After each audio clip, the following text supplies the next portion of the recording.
In this video, I'm going to explain how to register as self-employed in the UK. Make sure you watch it today. So you can access this link down the link in the description, the pinned comment. This is where you register as a sole trader.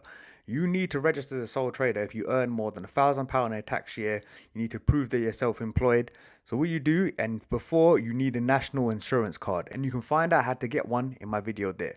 So you want to click on start now. And here you need to answer why you need to send a self-assessment tax return. For most people, it's going to be if you're self-employed, but if you need it for other reason, for example, you have income from a pension or property, or your partner in a business partnership. Pick the one that's relevant and then click on next step. For me personally, it's no, I'm registering for the first time. So I click next step. Now, in order to register, I need to sign into my business tax account and add a tax to the account to get online taxes to a tax duty or scheme. So let's click on this. And here you need to create signing details. Enter an email address, click continue. You're going to get a confirmation code that you have to put in. Click continue, click continue. You put your full name, click continue. You need to make a password, click continue. And here you have your government ID. Make sure to make a note of this. Click continue, click continue. I recommend using an authenticator app such as Google Authenticator, Microsoft Authenticator, rather than using text message because your phone can easily get swapped.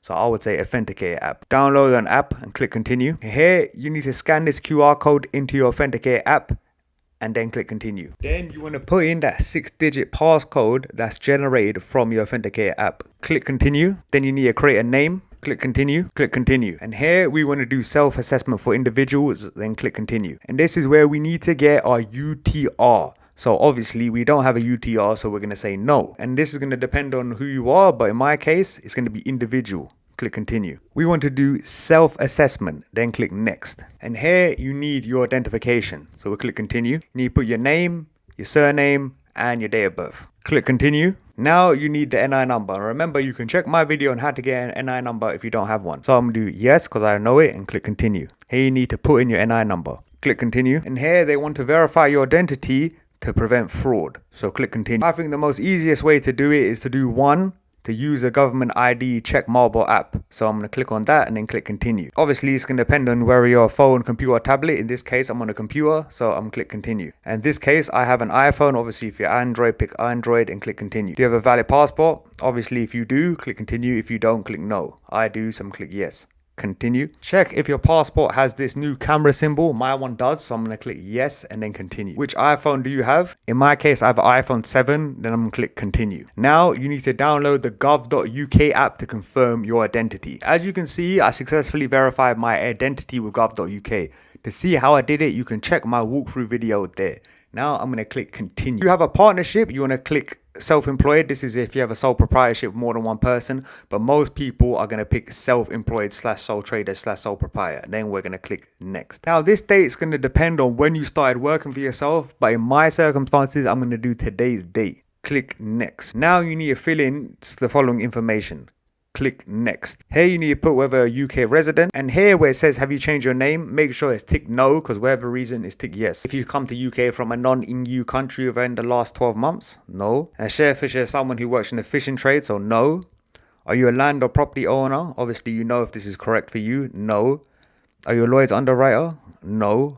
Are you a director? No. Are you in the Minister of Religion? In my case, no. Are you examiner? No.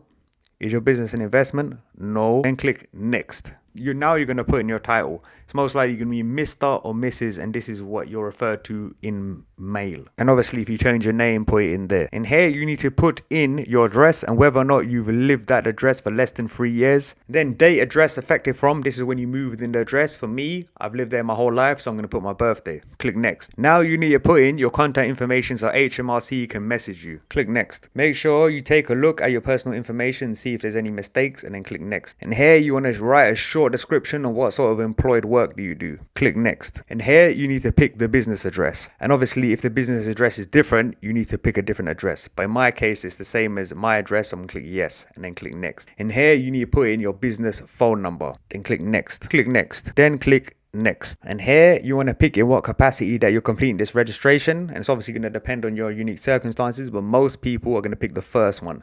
Then I declare the information I provide is necessary, then I click next. And here you need to re-enter your government gateway ID, then you click sign in. You need to put in your authenticator code you added earlier, click continue. And here you can see my registration was successfully submitted, and it's going to take HMRC roughly a week in order to go through your process. If you found value in this video, please like and subscribe. Thank you.